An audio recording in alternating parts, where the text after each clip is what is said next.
آج جو کہ 5ویں پارے کی ہم تفسیر جانیں گی۔ سفر کی جو نماز ہے جسے ہم قصر کر لیتے ہیں، یہ بعض روایت میں یہ ہے کہ نہیں آپ ملا بھی سکتے ہیں، اور بعض جو فقہ ہیں وہ کہتے ہیں کہ نہیں انہیں ملانا نہیں چاہیے، اپنے وقت پر پڑھنا چاہیے۔ تو اس بارے میں بھی اگر کوئی کیا قرآن کو بغیر سمجھے پڑھنا زیادہ فائدہ مند ہے، یا قرآن کو اگر سمجھ کے، فار ایگزامپل رمضان میں اگر کوئی ایک شخص کہتا ہے کہ میں نے 10 قرآن پاک ختم کر لیے، اور اس کو سمجھ نہیں ہے اس قرآن کے اندر کیا اس نے پڑھا ہے 10 قرآن میں، تو کیا اگر وہ سمجھ کے اس پورے رمضان میں 2 پارہ ہی پڑھ لیتا ہے تو وہ زیادہ فائدہ مند ہوگا، یا اس کا 10 قرآن پڑھنا ہی زیادہ فائدہ مند ہوگا؟ السلام علیکم، میرا نام ہے کامران احمد۔ جیسا کہ آپ مجھے دیکھتے رہتے ہیں فیس بک، یوٹیوب، انسٹاگرام پہ، اور ماشاءاللہ جی 5واں رمضان ہے، اور 4 پارے تو پروفیسر وقاص صاحب کے ساتھ ہم نے اس کی تفسیر جانی ہے۔ آج جو کہ 5ویں پارے کی ہم تفسیر جانیں گی، میرے ساتھ موجود ہے ماشاءاللہ وا کینٹ کے نامی گرامی شخصیت بھی وہ ساری موجود ہے، اور پروفیسر صاحب سے ہم گزارش کرتے ہیں کہ یہ ہمیں بتائیں کہ رب تعالیٰ ہمیں 5ویں پارے پہ کیا میسج دینا چاہ رہے ہیں۔ جی السلام علیکم سر، وعلیکم السلام، بسم کیسے ہیں آپ؟ اللہ ٹھیک ہیں؟ الرحمن الرحیم، الحمدللہ، رمضان کیسا جا رہا ہے؟ الحمدللہ۔ اچھا، 5ویں پارے پہ اللہ تبارک و تعالیٰ آپ کو، ہمیں اور ان لوگوں کو کیا میسج دینا چاہ رہے ہیں؟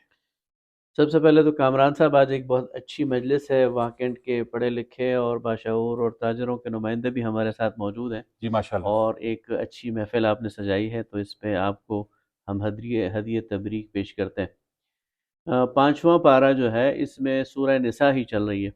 سورہ نساء میں پچھلی بار بتا چکا ہوں کہ اس میں اللہ تعالیٰ نے ہمیں شریعت کے کچھ قوانین بھی دیے ہیں، خاص طور پر خواتین کے حوالے سے بھی قانون وراثت بھی دیا ہے، اور قانون وراثت کے حوالے سے میں نے بتایا کہ یہ ایک ایسا قانون ہے کہ جس پر آج بدقسمتی سے ہمارے معاشرے میں عمل نہیں ہو رہا، اگرچہ اللہ تعالیٰ نے اس پر واضح ہدایات ہمیں دی ہیں۔ سورہ نساء ہی آگے 5ویں پارے میں کنٹینیو کرتی ہے، اور 5ویں پارے کی ابتدا میں اللہ تعالیٰ ہمیں محرم رشتہ داروں کے حوالے سے پوری ہدایت دیتے ہیں کہ ایک مرد اور عورت کے لیے محرم رشتے کون سے ہیں جن کا آپس میں نکاح نہیں ہو سکتا، اور ان کے علاوہ پھر مرد اور عورت کو آزادی دی گئی ہے کہ وہ نکاح کر سکتے ہیں۔ نکاح کے حوالے سے ایک اہم اصول یہ بتایا گیا ہے کہ یہ ایک حصار ہے، ایک یعنی حفاظتی حصار ہے، اور اللہ تعالیٰ آزاد شہوت رانی کو منع کرتا ہے، اور نکاح اور شادی کا مطلب یہ ہے کہ ایک مرد اور ایک عورت مل کر ایک خاندان وہ وجود میں لے کے آتے ہیں۔ یہ ایک لائف لانگ کانٹریکٹ ہے۔ اللہ تعالیٰ چاہتا ہے کہ جو کانٹریکٹ بنے نکاح کی صورت میں وہ پھر ابدی ہو، دائمی ہو، اور یہ قائم رہے۔ اس کے لیے پھر اللہ تعالیٰ نے پوری قانون سازی کی ہے اور ہمیں اس میں بتایا ہے۔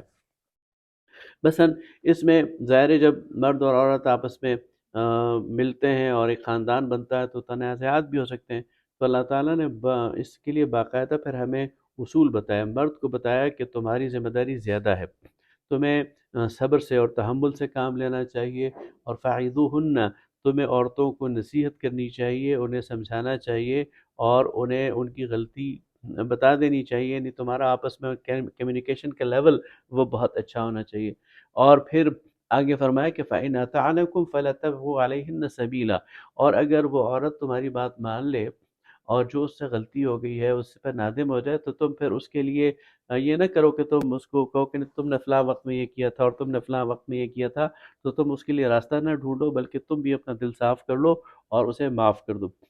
اسی طرح جو معاشرہ، یعنی اس سے معلوم ہوتا ہے کہ نکاح کا یہ جو معاہدہ ہے یہ کتنا مقدس ہے، اور اللہ تعالیٰ اس کو باقی رکھنے کے لیے کتنے یعنی اہتمام کر رہا ہے، کہ اللہ تعالیٰ معاشرے کو ایکٹیویٹ کرتا ہے اور کہتا ہے کہ اگر تم یہ سمجھو کہ مرد اور عورت کے درمیان اختلاف بڑھ گیا ہے، فَبَعَثُوا حَكَمًا مِّنْ أَهْلِهِ وَحَكَمًا مِّنْ أَهْلِهَا، تو اللہ تعالیٰ فرماتا ہے کہ پھر یہ معاشرے کی ذمہ داری ہے، گھر والوں کی ذمہ داری ہے، آس پڑوس کی ذمہ داری ہے کہ ایک حکم یعنی فیصلہ کرنے والا عورت کی طرف سے، اور ایک حکم یعنی فیصلہ کرنے والا مرد کی طرف سے، یہ دونوں آپس میں بیٹھیں اور اس معاملے کو سلجھانے کی کوشش کریں، اور اللہ تعالیٰ اس کی گارنٹی دیتا ہے۔ دیکھیں اللہ تعالیٰ فرماتا ہے وَإِن يُرِيدَا إِصْلَاحًا يُوَفِّقِ اللَّهُ بَيْنَهُمَا، اگر یہ دو لوگ جو اصلاح کرنے والے ہیں یہ اگر نیک نیت ہوں گے اور اصلاح کریں گے تو اللہ لازماً ان کو جوڑ دے گا۔